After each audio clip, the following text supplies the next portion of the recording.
So you've got the same thing going on with disclosure. Regarding that disclosure thing that he had mentioned, he did give it a 50-50 chance. That's true. He talked to me about it. So he was not convinced that it was reality. He himself is he's a scientist at heart, really, and in reality. And he is something of a skeptic, although he himself has had sightings and so on. And I encourage you to, again, to watch the Project Camelot interview with him. It's absolutely fascinating. It goes on for 4 hours. David has got one of those segments. He was with us when we interviewed Peterson, and so it was quite excellent. So I mean, it's a mixed bag out there, and how it's going to manifest, I don't know. But I have to say, I am in agreement with you in terms of consciousness and where it is absolutely possible for us to go as humanity, and Camelot is in it for that purpose. I mean, we are here to raise consciousness, to get people to realize the power that they have to change the world, and we believe it's happening every day. We're getting more and more visitors to our site. I imagine your numbers are going up as well, David? Yeah, like you, I'm getting about 1 million page hits a month. So we're definitely reaching millions of people. Whenever we do a show on Coast, you're reaching anywhere between 5 and 20 million. So we're, millions and millions of people have heard of us or heard from us in some way or another. It's definitely getting out there. Yep. And the other thing is that, actually, we've got some callers waiting, I'm being told, and we do have only about 15 minutes left in the show, so we should open it up, if you don't mind, David, to let one more thing. I wanted to toss in a couple things real fast, and then we'll do that.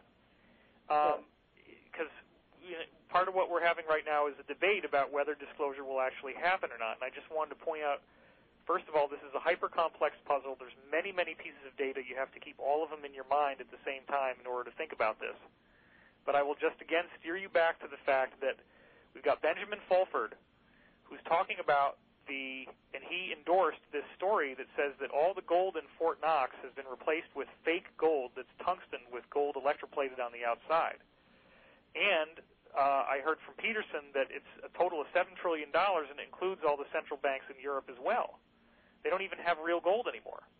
And that's actually coming out in the open. There's a variety of sites talking about it now. It's not being hidden. And this is like the Ponzi scheme finally falling apart. So although we've had a lot of false alarms, I don't think it's going to be false alarms forever. I agree with that. I absolutely agree with that. And then I just want to remind you also that we do have Greer saying that, his scientist has now been freed to be able to work on this stuff and get this stuff out into the open.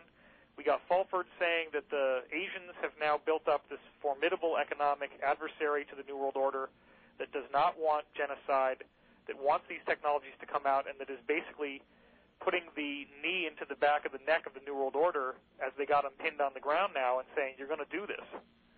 And we've got Steve Bassett saying now multiple countries that are putting heavy-duty pressure on the U.S. to disclose. And if they don't do it, then it's going to be done behind their back.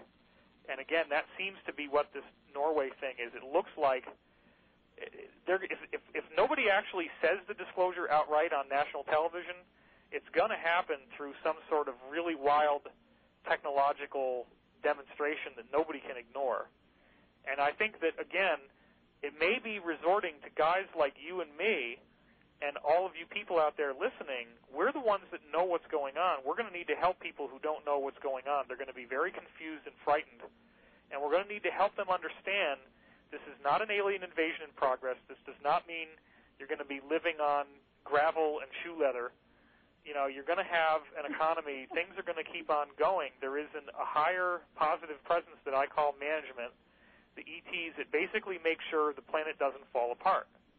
And so you read about things like from Dr. Beater about this Battle of Harvest Moon and the Battle of the Underwater Missiles. They keep getting thrown off. We don't have an apocalypse. Although the insiders keep trying to make one happen, it never does. So I just, again, regardless of what the callers are going to say, I want to make sure before we get to that the message comes back to the fact that we may have to do this disclosure ourselves, and we are doing it. And the more whistleblowers who are brave enough and willing enough to come forward and share what they know with us and share it with the people and not try to profit off of it and become multi-billionaires, but share the technology, we can create the future we want to see. And that's the message that I think we really need to focus on is the technologies that we already know exist, the new sciences that I talk about. I'm going to be talking about it on the third weekend of January in San Francisco. I have a conference coming up. All this stuff is coming out in the open, and we may be responsible ultimately to basically do this ourselves, not sit around waiting for the government to do it. Okay, and thank you, David. And we will go to callers now. I do want to say that we, Project Camelot, are going to be attending a conference in Barcelona. It's coming up in the 6th and the 7th of February, and we intend to be there to be interviewing a lot of amazing free energy scientists who are going to be there. On top of it, we've got an MK Ultra conference that's happening in Boston, Massachusetts, I believe in the 13th and 14th, if I have those dates right. It's on our site at any rate.